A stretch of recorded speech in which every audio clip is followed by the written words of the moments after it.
Welcome back, everyone, to Fintech Mavericks. I'm your host, Nicole Casperson. And I'm Drew Glover. Drew, I've been thinking, every week on the show, I keep hearing a similar theme. Our Mavericks are leveraging content to help drive growth for their personal brands as well as their business. But let's be real. Most founders don't have the time or bandwidth to execute on that. They're too buried in the grind of running the business. But that's where the right partner can make all the difference. So why don't we hand them the same platform that powers our back office? All right, listeners, we've partnered up with our friends at Brex to bring you something very special, because you too deserve to spend smarter and move faster. Here's the deal. Open a Brex account to enjoy $750 in Brex travel credits or $450 cash back just for signing up. And if you're a remote company, the perks get even better. 100,000 bonus points when you deposit $250K into your Brex business account. Then another 25,000 points when you spend $10K on your Brex card. And on top of the points, you're getting some serious add-ons. $5K in AWS credits, $2,500 in OpenAI credits, plus access to Brex Capital solutions. Not to mention personalized white glove onboarding to help you hit the ground running. Wow. Want to learn more? Head to brex.com/fintech mavericks and catapult your business with Brex. Because if you take the grind out of running your business, you can focus on telling your story. Spin smarter. Move faster. With Brex. With Brex. Welcome to a live podcast recording of Fintech Mavericks. I'm your host, Nicole Casperson. I'm Drew Glover. Today, we're thrilled to be joined by Peter Walker, head of insights at Carta. Now, Peter's work sits at the center of the startup economy, shaping narratives and unlocking stories from Carta's data, which covers over 45,000 U.S. startups. Wow. You didn't drop the mic, but you should have. Yeah, nailed it. Peter, welcome to Fintech Mavericks. Nicole, thank you so much for having me. And Drew, for a wonderful event. Thanks, man. This has been an awesome tie. Yes. For listeners out there, we are together in person in San Francisco at the Fintech Summit, not to be mistaken for any other Fintech Summit. This is the. That's true. Picked. A lot of people use Fintech and Summit in the same sentence. Not the real ones. No, this is the only real. They all messed up. Because of that, I got the URL. Nailed it. You put the before, URL is live. Not fintechsummit.ai. No. That too. That's the true SF one. Yes. Yeah. Okay. Before we started, though, we were talking a bit about you were talking about attention, Peter, and how I need it. Yes. Go on. Well, and also just how during this summit that was captured, right? Like that Drew and team were able to kind of keep the attention of an audience, which is like very.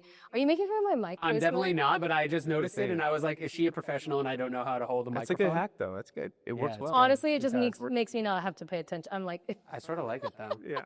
No. Go on. do I look that funny doing it? Wow. Okay. Shots at me. Anyway, I guess. so this will be a podcast eventually. Yeah, this will be good. The attention that you were able to capture. What was it about? Well, give us the essence for the listeners that weren't here. Like, what was it about the summit that? So I think you did two things really well. And for anyone in startups that goes to a lot of events, which is pretty much everyone, it feels like, you're kind of always rotating through events hosted by VCs, hosted by LPs, hosted by startups, whatever. I think there's two things. One is just the quality of the panelists was very high outside of myself. Facts. And secondly, and I think more importantly, you understood like energy. Like you do panels and then speed networking and breaks. And if you do too many of these things in a row, it's just like they kind of blend into each other. And it's very difficult for the person to like maintain some sort of separation between the things that they heard. So I thought that was really good. No, thank you. And I really appreciate that, Peter. Totally. Thank you. A couple months ago, not a couple months ago, maybe like 6 or 7 months ago, we decided to do this. And it was mainly because we were off the back of, all these conferences shall remain nameless, but they were one of the 10,000, 15, 20,000 person conferences where if you buy a booth, you're just waiting on random foot traffic. Yep. If you are there, you are hoping you run into someone that you know. And, we just wanted to build an environment where everything was purposeful, and no matter what, if you stumbled into a conversation or you scheduled it, it was one that value would be taken from it. And so obviously the location's great, the Golden Gate Club here in the Presidio in San Francisco, but we had folks like yourselves there where we knew that every conversation was going to be something we walk away with feeling really happy about and with some actionable moves afterwards. I think he nailed it. Nailed I it. agree. I agree. Every conversation I had has been great. And I hope the podcast listeners are feeling FOMO for not being there. I know. I think Next year. we've done it. I think Next we year, 20,000 people. just like we said we didn't want. Soon Dreamforce, and then the world. Yeah. All right. So, Peter, Mm. you've built a really unique voice in fintech. I'm pivoting to you. Yeah. By turning data into clear, compelling, interesting narratives. Sure. What drew you to this work? I mean, I actually don't consider myself in fintech. I consider myself in startups. And that has been the driving force of so I started a company in college, and then I have been I was employee number 8 or 9 at a startup back east. And so I got the bug and I absolutely loved it. And then Carta is this place that is no longer a startup. I don't think we count anymore. We're 1,500 people, et cetera, et cetera. But we live and breathe startup founders and VCs. Like, all we think about is this ecosystem. So the fact that I get to do this thing married to a data set that is all about startups and VCs, like, I'm a kid in the candy store every day. And that interest is tough to replicate. You know? So like, I think I would be pretty bad at my job if I didn't absolutely love startups. And that's been the best part about it. Yeah. I'm so curious, you joining Carta and you having the role that you have, really overseeing data and insights, analytics, all of it. I can't imagine that was like a role sitting on LinkedIn job board somewhere. Was that something you created? Like, what was the journey for that to become a role? 100%. There was no job rec available for that one. It was something that I pitched the CMO at Carta, actually. So take a step back. 2020 hits, I'm working at a startup, and then COVID. And I get on Twitter for the first time. Not advisable, generally speaking, but worked out for me. And what I did was I was a data viz nerd for the last 10 years. So I was taking data sets that I found and visualizing them on Twitter and saying, here's what's going on in the pandemic. And people started liking them, and like that started taking off on its own. And then the Atlantic magazine reached out and said, hey, we're building a COVID tracking project to do this kind of work. Do you want to come run a data viz team there? And I was like, of course, that sounds amazing. So it was this group of 200 people in a Slack, never met each other in real life, and unpaid, whatever. And the only goal was provide great data to the world about COVID. Because if you remember at that time, the CDC was like, maybe had a PDF every 4 weeks. Like, it was very difficult to know what was going on.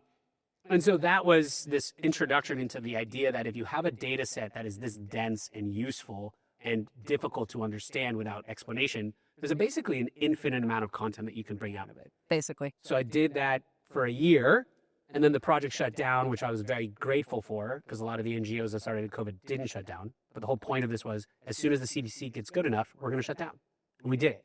And I was like, that's amazing. I love that orientation.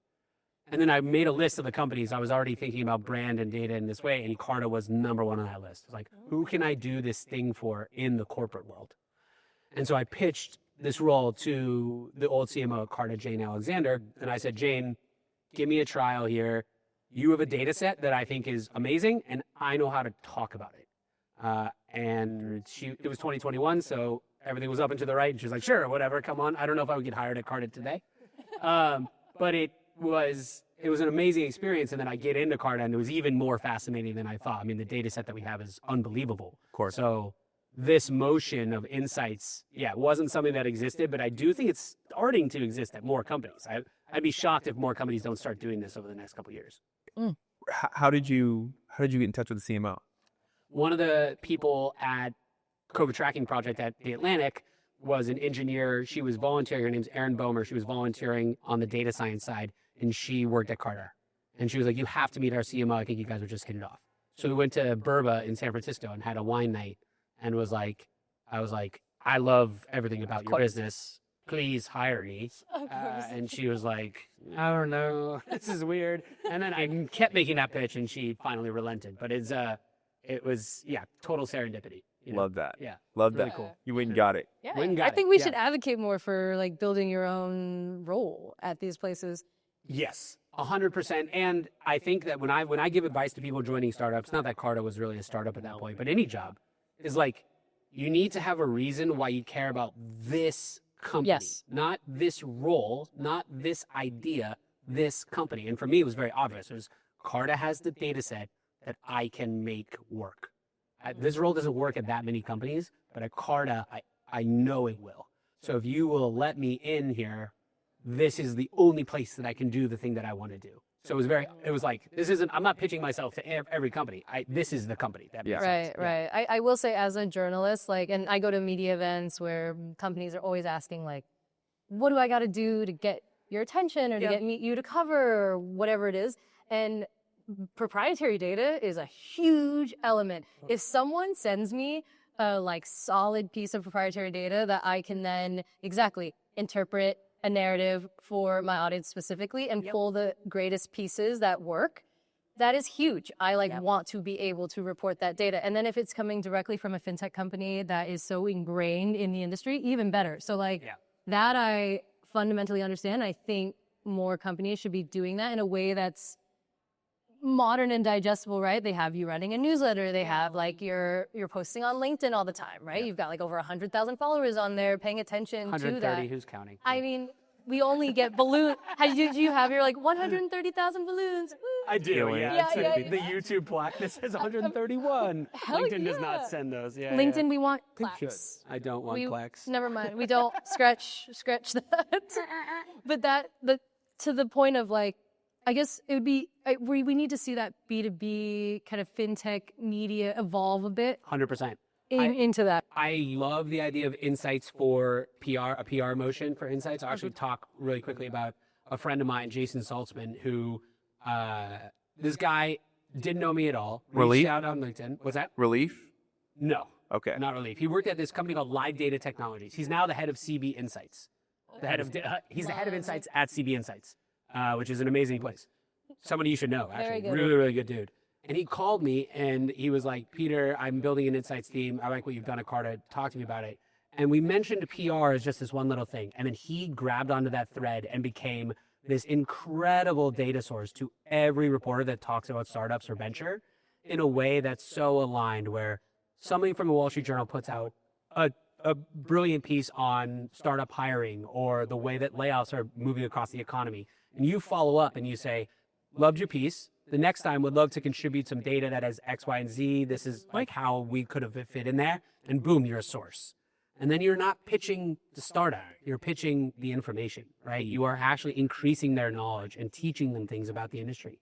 It's an amazing way to make friends with the reporters that actually matter. Yeah. Right. Yeah. Well, and then to build your own credibility in the industry as well. 100%. And I think that's something that, once again, we can see more of. During my panel earlier, right, Rick from super.com, like he did a great job kind of closing us out with that nugget of, I'm finally starting to create and present myself in a way that is building community around the business community, right? Yeah. Me as Rick, a human, has to go do that.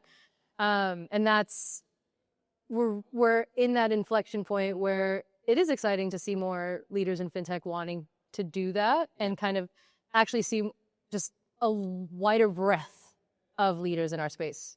And I think doing they're kind that. of being forced to, Right. You know, like if we all spoke so much today about the differences with the AI building of companies, and like one of the biggest things is distribution.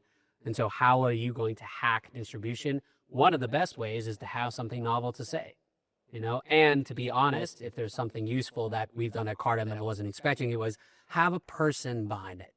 Like you cannot do this from a brand, you know? Right. You cannot do this from a brand. And I'm just the biggest believer, and I say it to a lot of our clients on the fiat growth side, where I say I don't care if you have 0 users or 200,000, you are an influencer, like it or not. Yes. And you're either gonna own it. Oh, I mean, they actually all agree, like vehemently With agree. varying levels Vehemently of reticence, agree. I would imagine. But there's just a fear. I mean, we've all been there before. We all started with nothing and no voice, and we all remember the days where it took us 2 hours to put a post up, right? Yeah. Or you thought 2 days before actually posting it after you wrote it. So I actually bought a lot of bots from Manila, so I started pretty high. Like most of my stuff was fake until it got real. So yeah. So honestly, dude, like that's the way to get over the hill. No doubt. I'm gonna pitch that to a That couple. costs money, but Let me get you 200,000. So like, ego. Yeah. you know, you already have some supporters. Totally. Yeah. Why is the Philippines so interested in this data? I don't know what's going on. Yeah. No, but big huge believer, like content is king right now from the standpoint of really for direct to consumer it's a little bit different, but specifically for B2B, which we're in the middle of the golden age of, like it's not account-based marketing anymore. I do think events are really important, but like you definitely need to be having a voice, and they're buying you. They're not buying the boring product. And social media was built for individuals. It was not built for businesses. We're all forced to create business profiles.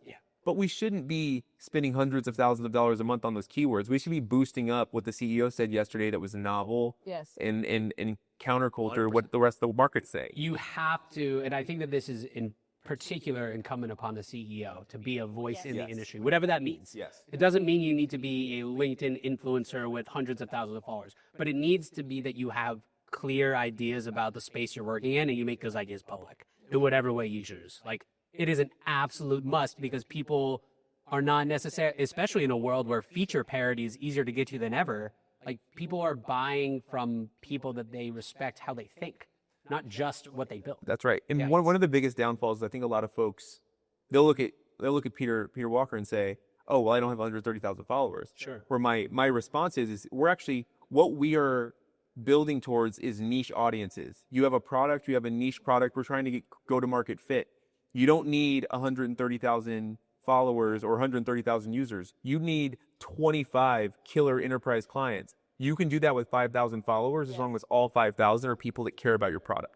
And it's not as though we started this at Carta with that much of a personal brand. I probably walked into Carta with like 2,000 connections, right? I hadn't even flipped the creative thing on LinkedIn yet. And then the annoying part, the part that really is the like valley of death, is you start making stuff. No one likes it. No one cares. No one reads it. This happened to me, except for your friends on the group chats that will send it to you and like completely ridicule about it. Dude. Like, And the manila are you box. trying to be big on LinkedIn? You have like nobody cares, dude. And then you have to tell your group chat that like We've all been there. shut up. Like, And you're like, bro, just like my post. just like friggin' support me, man. And Just it put a doesn't damn go. emoji up there. And to be clear, I would do exactly the same thing and have to them on other things. So like I respect it, but and then you get to have you get to get them back later on and be like, hey, I don't know if you know, but I'm not going to introduce you to that LP. Yeah, you should have been sorry, doing dude. that 2 years ago. All right. Well, Oh, you want me to post about your fund? Oh, so interesting. well, I mean, the power now, right? Like these days now, the I'll get a LinkedIn DM that's like, it would just mean so much if you Just liked the this brand. one. Just, I Yeah, don't or know. just mentioned this. Yeah. And I'm like, Just oh, like it and then unlike it. I- That'll feel good too. Yeah, that doesn't work. I know. And I'm like, oh, that costs money now.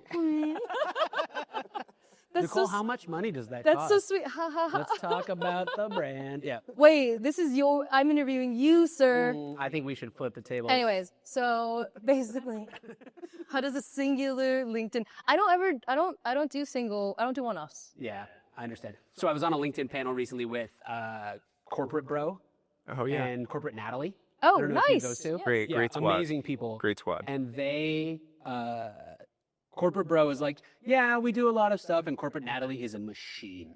Yes. She has like a team, and the system of content creation is unbelievable, and the system of brand partnerships is even more crazy. And she is just like absolutely going for itself, and I respect it so much. And she doesn't do one-offs either. It's like Right. huge brand partnerships, which on LinkedIn, I mean, like- she was in a Super Bowl commercial. dude, wild. She was like, I think she was speaking at like the Salesforce sales kickoff, which is like the sales kickoff, right? It doesn't get any bigger than that.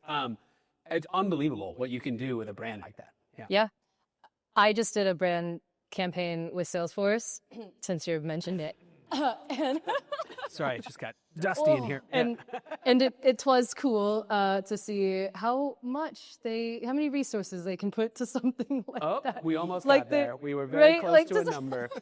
How many resources? Like if you were to How many discuss those zeros? resources in terms of You American quid pro dollars, Um, how many resources do you think? but okay, I do kind of, I guess I will Transition. transition. Okay, fair back. I want to talk about how the sausage is made, right? Like, so we're talking about, and honestly, I'm realizing in our last few interviews, almost all of our interviews for Fintech Mavericks, this is such a recurring theme of we interview someone who is so aligned with Drew and I in terms of content, community Yep. is a true revenue driver. It is like this hill that we will die on. Every company needs to be thinking about social and media and insights and newsletters and podcasting. I mean, I guess you mentioned systems. Yep. And like someone like Corporate Natalie having such amazing systems to make that content work. Because I think what we're seeing and what people kind of talk to me about is they don't really even know where to start. They just know they want to do it. And then it's like hitting the ignition is the hard part. And just before you answer that, I do think it's important to note, right? Carta has proprietary data that you're able to use in a really creative way. Corporate Natalie is legit funny. Like, Yes. I like laugh at all She's her actually shit. funny. And so like systems, yes, but just on top of that, would love for you to answer that question from the standpoint of like, on top of the system, what is required? Sure. Yes. Yes. You have to be incredibly talented and good looking. And that's funny. Like the first, pretty clear. No, this is why I think the insights motion at these B2B companies makes a ton of sense, because it gets you over the first hurdle, which is, is this all gonna come from my personality? Right? Like, I have to be funny, I have to be creative, I have to be plugged into the conversation all the time. I'm a CEO. I don't want to do that. I've got a billion other things to do. Or am I going to delegate that, and then I have to have this person be like very aligned to the brand, and I have to trust that person very deeply, which is another question, which is a big deal. The beauty of insights, if you have a proprietary data set, is that you are not talking about your product and you're not talking about yourself. You're talking about the industry. Yeah. You're talking about the world in which your people swim. And that is magnificent when it comes to content creation, because whether or not you care about each individual post I make, you can be like, Peter knows a lot about startups, you know, and that's useful for Carta, because when I have a question about startups, I'm going to think of Peter and I'm going to ask him that question. And guess what? That question from Drew is the next piece of content that I'm going to write, because I can go and be like, oh, that's right. Are safes actually big in the Midwest? Let me check. I should know that. It is an incredible flywheel of content on the one end, questions from the audience on the other, input to the next piece of content. And then the amazing thing about insights, and the thing that I think most people don't understand, is my work, if no one ever saw it on LinkedIn, would still be valuable to Carta, because everything I'm teaching other cartons. Yes. So like into the interior work of insights, I talk to our sales teams, our customer success teams, our BD teams. I built internal decks for everyone. Like anytime Carta is showing up in the ecosystem, most of the time they're using some insights data. And it just is this, we don't have to tell people, trust us. We showed them. We know who you are. We know what you care about. Series A valuations, where we're talking to Series A founders, right? Oh, you're an accelerator? Let me walk you through what that safe deal actually looks like for your dilution. It's just this insta credibility that comes from knowing a lot about the data that you have. And I think especially in fintech, the data sets are mostly rich enough that they would support this kind of motion. So like Ramp just hired an economist. His name's Aura. He's amazing. He's basically doing my job, but at Ramp. And he's already crushing a ton of stuff. And it's like, they should have had that team 5 years ago, right? But like, there are so many fintechs, I think, that could benefit from this team as an evangelist for my own job. Well, I mean, because Right. they hire an economist, but at the end of the day, this economist is really a content person. They're a social person. I mean, they're a he's marketing literally, person. like, making man on the street videos talking about like the tariffs and stuff. He's like, you know, a man about town economist, which is what you want. Right. Yes. And that person needs to be content oriented, which is the other thing. PDFs and white papers don't cut it. Yep. No. Nobody cares. Not anymore. And when you first started Carta, were you modeling this system off of someone else's business, or is this an unlock of your own? I think there were sort of OGs in the insight space. I'm thinking of Gong, Zuora, did a couple of things like that. But I think the real unlock for us at Carta, the thing that we did differently, is we moved from every quarter we're going to put out a report to every day Peter's going to talk about something on LinkedIn. And that amount of content is very different. 2, that consistency is very different. And then 3, back to the systems question, it requires that, like, putting together a big research paper is a lot of time and effort for a bunch of people on your team, content writers, data scientists, all these people. Can you consolidate that into one person or a couple people and have the content be always on, if you can make that switch, like you can be in all these conversations. Right. Well, the thing is that you do something like that massive piece of proprietary data, and then it basically is and we at Fintech is Fun will call it a large piece of content furniture that you then get to just collect like that sawdust after and then build new pieces of furniture, right? Yes. What you're reposting on LinkedIn. Yes. You're not making, I think there's a lot of misconceptions around how much work. It's a lot of work, don't get me wrong, being a content human. But the way, and people look at me like, Content first, human second. sorry, human of content. Anyways, whatever. Speaking of, my newsletter just went out, which is amazing because I'm doing this. Oh my God, congrats. What's the URL?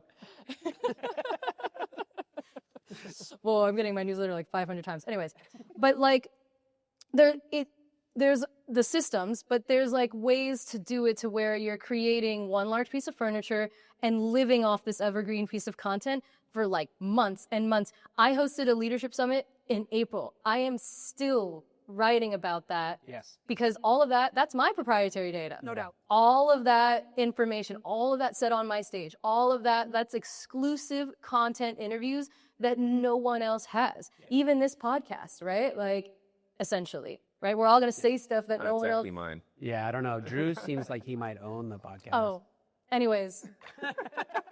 Do we need a prenup? I know we're good. We're Let's good. talk about it. Nicole and Drew to the Creator moon. prenups. Do we need a Is anyone building that? Any startup? I know. building Do we that need a out there? prenup for our That sounds content? Great. Yeah. Our It's a content. 50-50 state. We're in California. Yeah, of you know? course. Yeah, Of so, course. yeah, Done. it's Done. good, I'm down for. Sorry about your marriage, though, bro. Yeah. Anyways, but yeah, so there's a way to do it without it being this great big, like, thing, monster. You're pointing at this like cultural thing that exists in many companies, which is the like apprehension around the time and investment and annoyance this is going to take and the legal review. Yeah. Hell, I mean, a lot of this is regulated data, et cetera. You know, Carta, we would never put out anything on individual companies. So it's aggregated and anonymized. Who decides what's aggregated enough or anonymized enough? Like all that stuff matters, right? But effectively, when you have, so we produce a lot of quarterly reports. I love the people who download our quarterly reports, release one a day. They're amazing.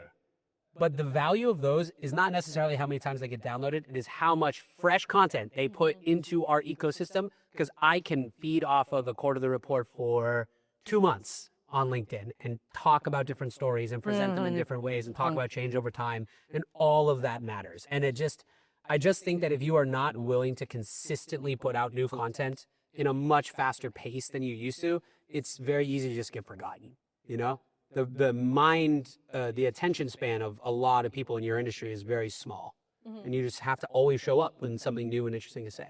But do you ever struggle with being so focused on LinkedIn? Because I mean, obviously, you have a system. There's a very specific recipe that is working incredibly well. Sure. But I'm sure there's things that you see in the news, different things where you're probably a little bit enticed, a little bit of a moth to a flame of like, oh, like I want to share this, but it's against the system. Could be good. Yeah. Yes and no. I mean, we're on X. I do a podcast. We're on YouTube. We clip from that podcast. There's a push to get me internally onto TikTok. I'm trying to resist that. I think that would be horrible on TikTok, but maybe like the sticker cutouts where they're like, here's the problem is some VCs are doing really quite well on TikTok, and a lot of times they'll use graphics that we create. They're like, hey, Carter just said this, and then people will be like, we should do that. I don't want to be on TikTok, so please save me. Fair. Yeah. But in general, yes, like your channel of choice, I do think that it is important if you're starting this to have a very clear stack ranking of what channels matter to you. Yeah. And like spend the vast majority of your time on your most important channel, which by and large, if you're doing B2B, is LinkedIn. Almost always. Like X, yeah, it's cool to go viral on X, but you're not getting a lot of leads. Yeah. You know? Agreed. So like LinkedIn is where you're going to be. So then learn about LinkedIn. Like make it a study. You know, you're not building content in a vacuum. You're building content in a gigantic conversation with 1,000 other pieces of content that somebody's scrolling through in the feed. You need to be aware of what's going on there. Yeah. What is your recipe then? Like if someone we've talked a lot about like this importance, if someone wanted to get started, because clearly we're very big advocates for proprietary data. Sure. And but so let's say Why do you laugh when you say that? I I feel like you're not. I don't know. maybe an because advocate. I'm like, Yeah, it's so, I mean- like so incredibly obvious. Yeah. Give us the recipe. Yeah. Because you've gotten to a point where you're not waking up every day like, oh my God, what am I going to post? No. Right? You know exactly, pretty Most of the much, time. most of the time. Yeah. I know it's fluid because I'm the same way. Totally. I've never found myself to ever be, the advice I've gotten is like, oh, just on Sunday or Monday, batch 5 LinkedIn posts. I can't do that. And schedule them out at 11 a.m. and forget about it. And I'm like, oh, that sounds awful. No, I can't do that. Why would I ever do that? Most of the time, because I imagine like what I'm gonna say on Sunday night and then put it out on Friday, I'm gonna feel like, what did I write? Completely What the different hell about happened? it, Yeah, right. like, I'm not gonna do it. And commenting and like being engaged in your own content does matter a lot. Like you have Yes. to respond and know what you're talking about and all that stuff. Yes. Okay, the system. So most of the time, not every single time, but the vast majority of the time on LinkedIn, the content is a square graphic. And that graphic is made up of 2 parts, a chart and then stuff around the chart. And the stuff around the chart is the header, the arrows, the like, whatever you want. I do that other stuff in Figma. That's the design tool. The core data viz is in Tableau. And so I would love if those two were linked, Had a baby. but they're not. Yeah.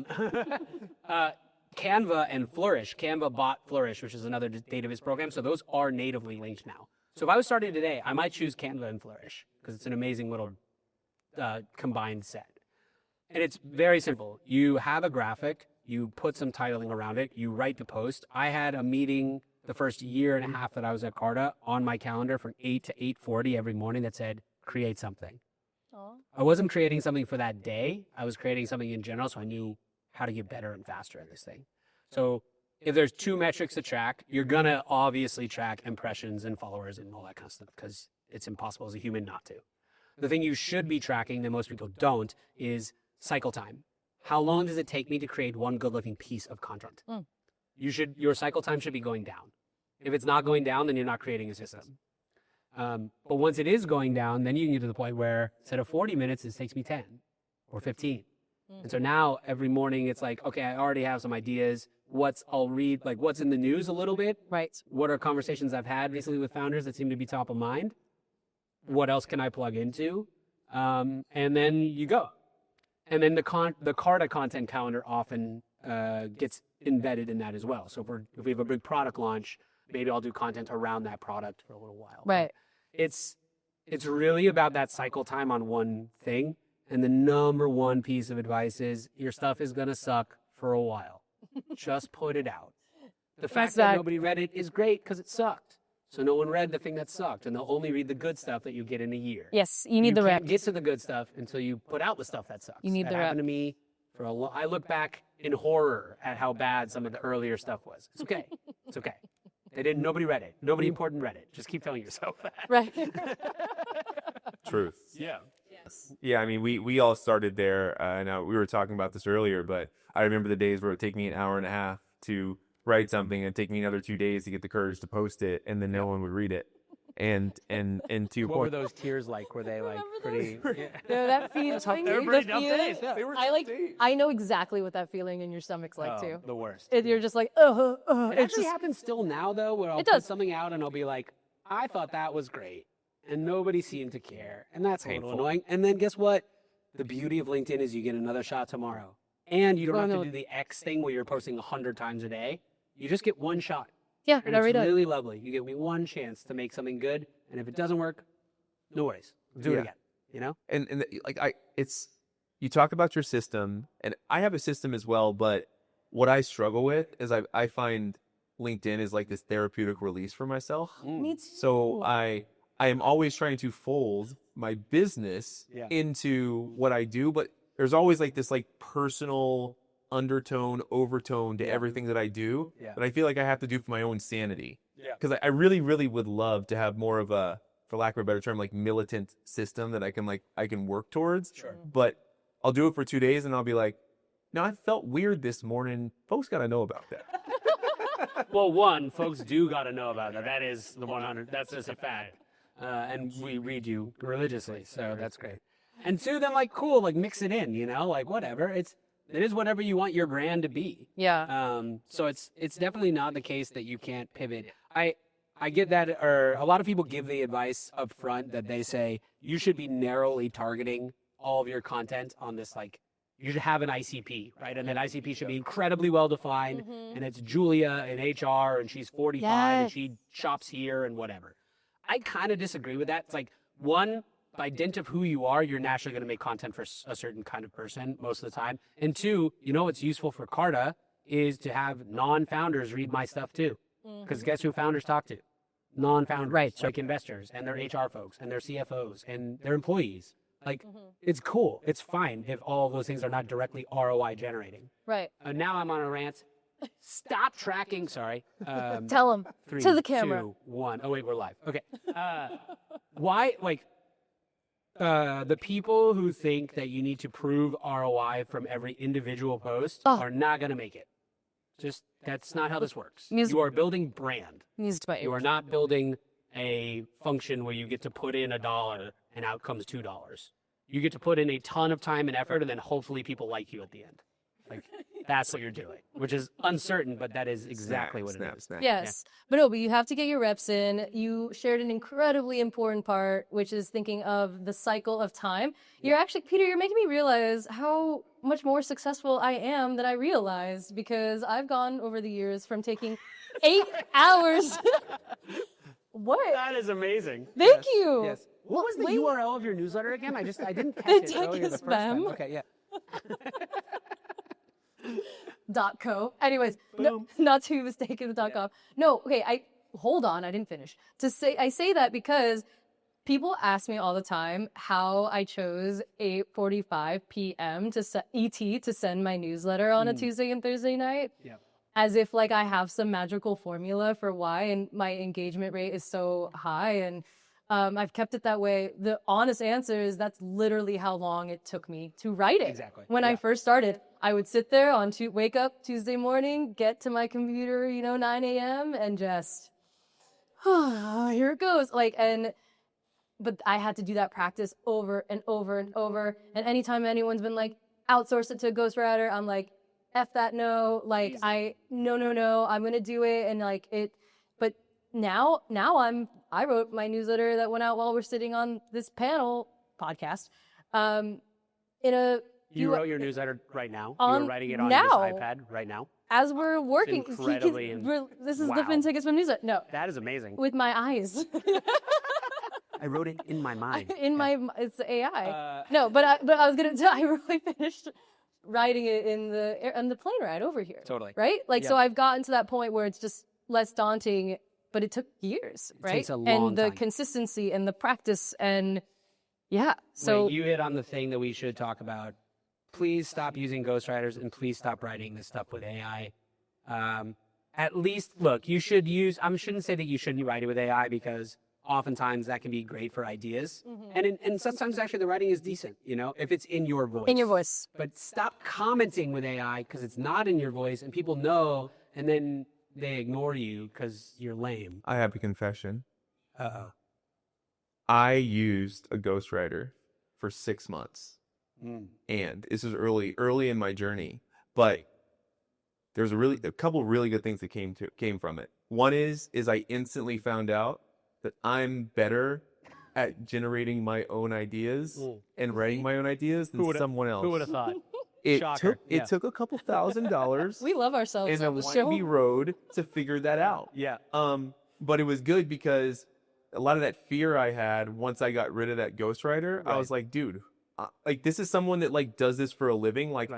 And I'm crushing. What am I doing? Yeah, let's go. Let's rock and roll. I do think you get to a point where you experiment trying to do all the things everyone tells you should do, and then you eventually circle around to then land on, oh, this is the thing I want to do, and now it's right. And now the cycle feels right, and now the engagement's there, and now it's happening. And in our last podcast episode that we did with Kevin, he was saying how it's like the yellow Ferrari, right? Like once you see one, you start to see so many of them. And that's kind of like a similar... I guess we're driving on different streets.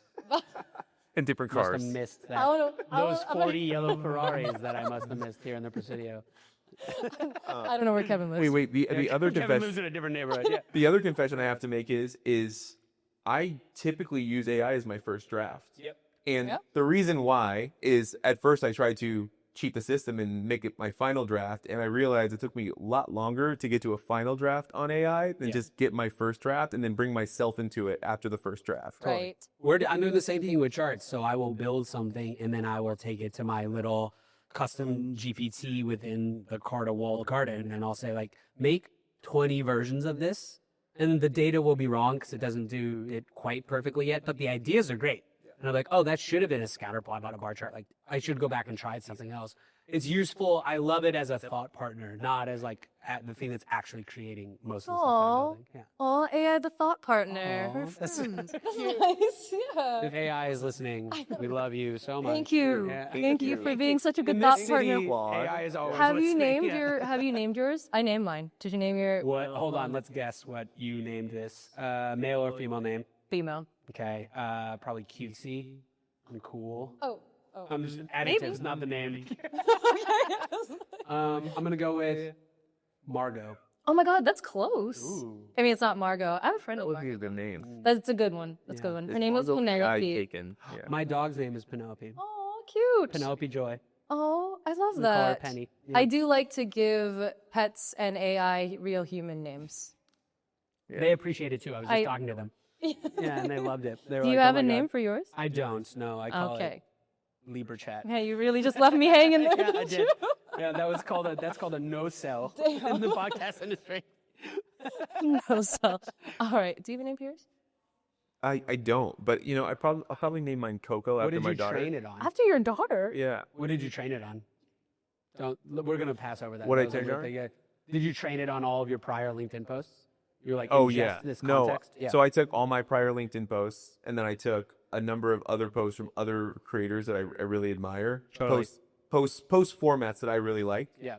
Put that in there, and then of course I created my own personality. So first I created DrewBot, which is Sure. just like me, Yeah. who I am, Nice. and I actually send that to my team because sometimes they want to write content and they're like, Drew's gonna. I'm like, just throw it in DrewBot, and you can get my opinion if I'm not around. All right. The most important question, God, yeah. follow-up question to that is, was Peter and I in this cohort? Yeah. Are we part of the training set? Like, are we a part of your AI? You know what? No offense. I probably have thrown a couple of Peters in there Oh shit. No. from a data perspective. You see, this is why y'all needed a prenup. But it's a data thing.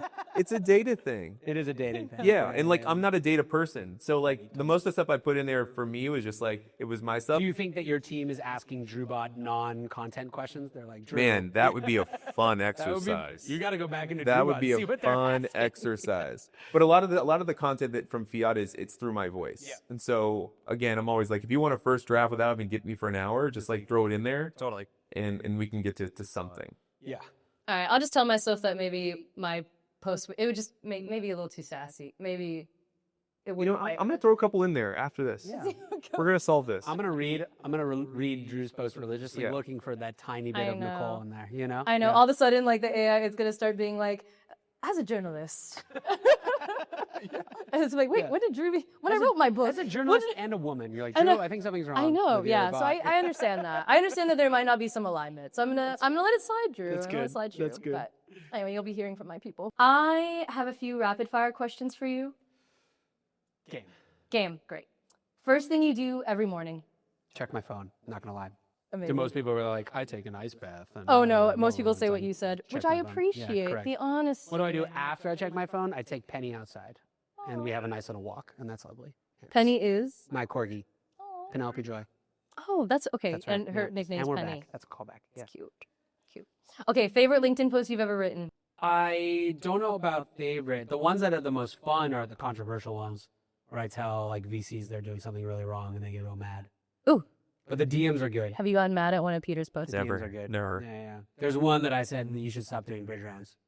Mm. They're almost always waste of money. They suck. And then people like responded, and there was the same person who commented like, actually in our portfolio blank, and then DM'd me and was like, actually in my portfolio not true. I was like, what are you doing, man? You don't need to do that. Like, it's weird. Man, I haven't made people mad on LinkedIn. I don't think ever. I should try it.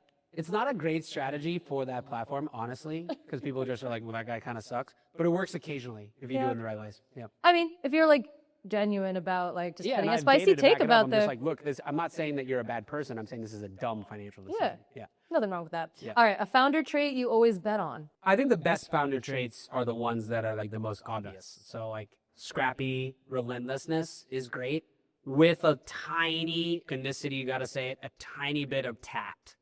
Like don't text my cell phone. Don't find my cell number and text me.